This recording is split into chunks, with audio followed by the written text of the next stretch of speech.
Assalamualaikum. Hai teman-teman, karena kalian udah klik video ini, jangan lupa juga untuk klik tombol like, komen, subscribe, dan sebarin video ini ke semua sosial media kalian. Video ini kami buat untuk memenuhi mata kuliah Bahasa Indonesia yang diampu oleh Bapak Yoga Irawan, MPD. Disusun oleh Aldina Endah Suci Rahmawati, Firman Fatur Rohim, dan Rizwanda. Berikut adalah daftar materi yang akan kita bahas. Huruf kapital, huruf miring, kata depan, dan juga kata asing. Mari kita bahas. Huruf kapital.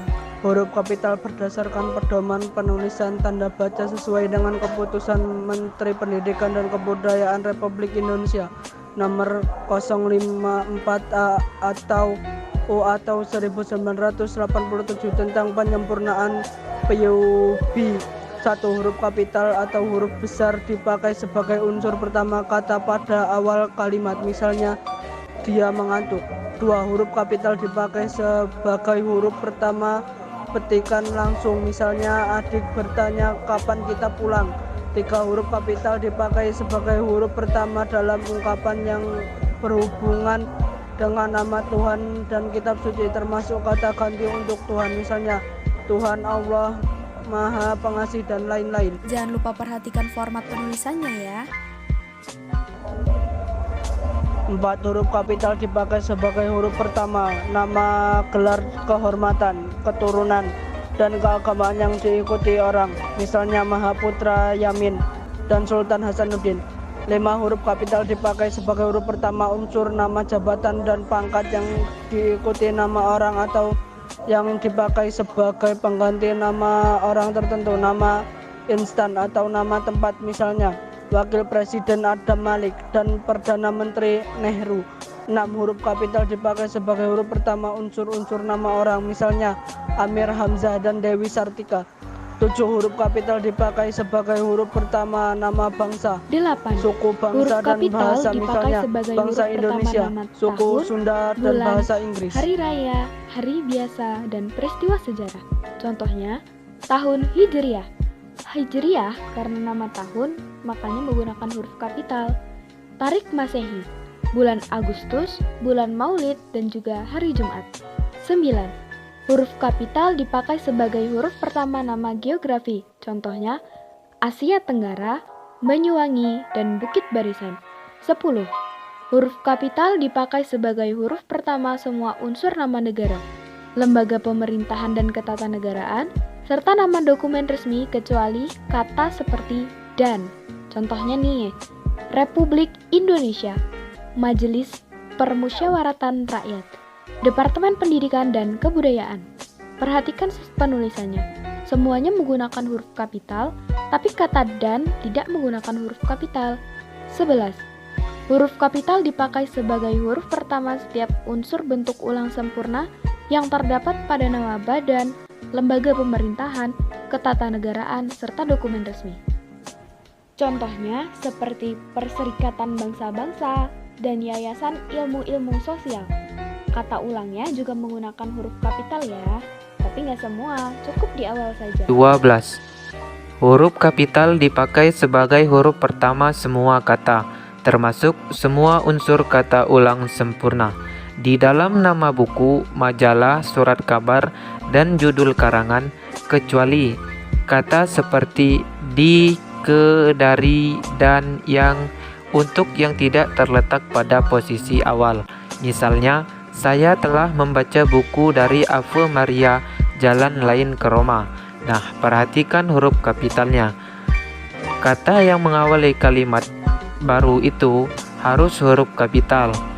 Dan juga nama buku, majalah, surat kabar, dan judul karangan itu huruf depannya harus huruf kapital. Dan juga nama jalan dan tempat itu huruf depannya harus huruf kapital. 13.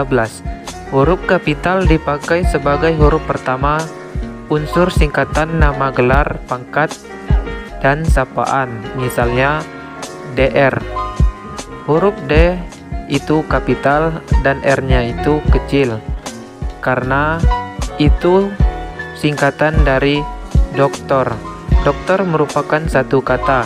Jadi, jika satu kata, dia disingkat menjadi DR. Huruf depannya D dan huruf selanjutnya harus huruf kecil. Contoh yang kedua itu MA, singkatan dari Master of Arts. M itu huruf kapital dan A itu huruf kapital. Kenapa? Karena itu merupakan dua kata yang berbeda. Contoh yang ketiga itu S.E. SE disingkat menjadi sarjana ekonomi. S huruf kapital dan E huruf kapital. Kenapa huruf kapital dua-duanya? Karena sarjana ekonomi itu terdiri dari dua kata. Yang selanjutnya itu huruf kapital dipakai sebagai huruf pertama, penunjuk hubungan kekerabatan seperti bapak, ibu, saudara, kakak, adik, dan paman yang dipakai dalam penyapaan atau pengacuan. Misalnya, kapan bapak berangkat? Nah, perhatikan huruf kapitalnya. Kapan? Huruf kapitalnya huruf K. Dan bapak itu huruf kapitalnya B. Berangkat itu huruf kapitalnya B. Kenapa mereka huruf kapital? Karena mereka adalah huruf yang mengawali kata-kata tersebut. Yang ke-15, huruf kapital dipakai sebagai huruf pertama, kata ganti Anda. Misalnya, sudahkah Anda tahu? Nah, huruf S itu huruf kapital karena dia mengawali kalimat. Dan Anda itu huruf A-nya itu kapital karena huruf kapital digunakan sebagai huruf pertama kata ganti Anda. Jadi Anda itu huruf A-nya itu huruf kapital. Selanjutnya, kita bahas tentang kata miring. Huruf miring dalam cetakan dipakai untuk menuliskan nama buku, majalah, surat kabar yang dikutip dalam tulisan. Contohnya, majalah Bahasa dan Sastra. Judul majalahnya ditulis miring ya. Kedua, buku Nergara Kertagama karangan Prapanca. Judul buku dan si pengarang di awalnya harus digunakan huruf kapital.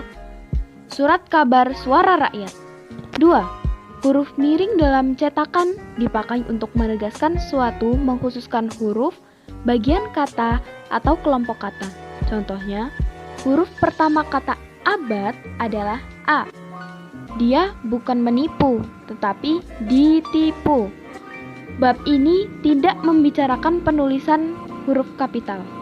Dan buatlah kalimat dengan berlepas tangan. Intinya, setiap kata yang akan kita tegaskan dicetaknya menggunakan huruf miring ya.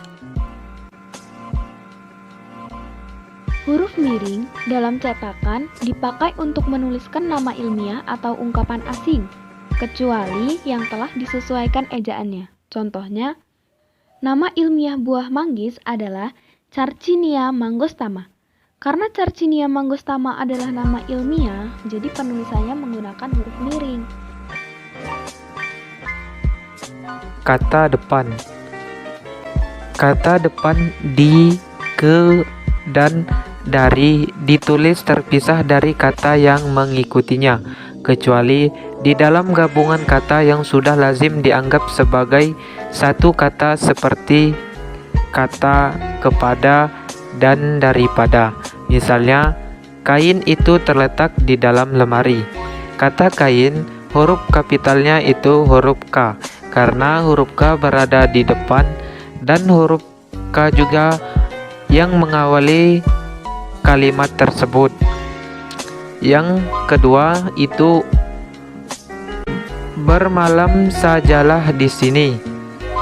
Pada kata bermalam itu huruf kapitalnya huruf B karena huruf B berada di depan dan mengawali kata pada kalimat tersebut. Catatan, Kata-kata yang bercetak miring di bawah ini ditulis serangkai. Si Amin lebih tua daripada si Ahmad.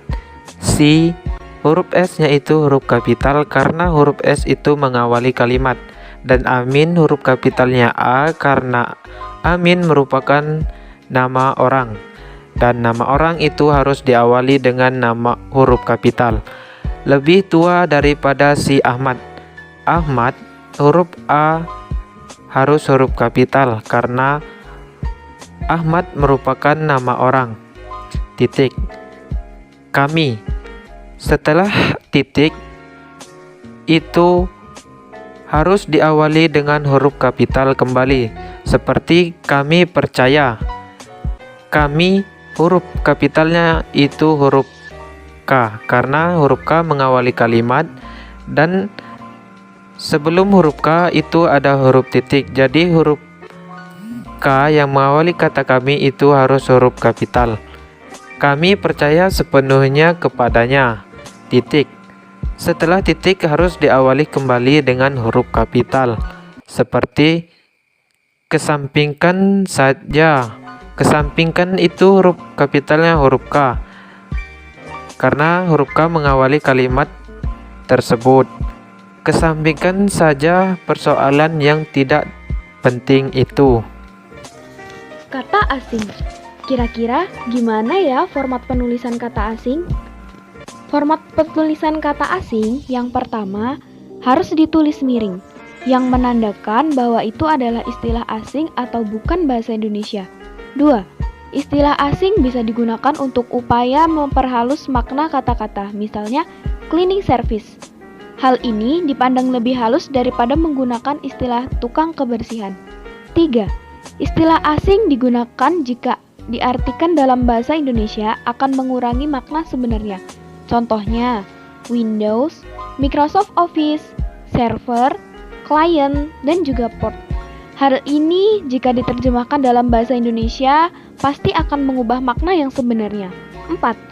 Untuk mengungkapkan budaya-budaya asing yang kita kenal, misalkan opera, drama, balet, dan lain-lain. 5. Jika kita menggunakan istilah asing, maka harus diikuti dengan terjemahan dalam bahasa Indonesianya. Kesimpulan. Dari banyaknya pembahasan yang telah kita ulas, dapat disimpulkan bahwa dalam penggunaan bahasa tidak boleh asal-asalan. Kita harus memperhatikan kaidah penulisan dan juga ejaannya. Di dalam berbahasa, hendaklah kita dapat menyesuaikan dengan lingkungan sekitar. Kapan kita harus menggunakan bahasa Indonesia dengan baik dan benar, kapan kita harus menggunakan bahasa daerah, dan kapan kita harus menggunakan kata asing. Nah, gimana nih? Udah pada paham kan? Atau masih ada pertanyaan? Untuk pertanyaan, kita tanya di grup WhatsApp ya. Terima kasih yang sudah menonton. Jangan lupa tadi like subscribe-nya mana. Terima kasih teman-teman. Wassalamualaikum warahmatullahi wabarakatuh.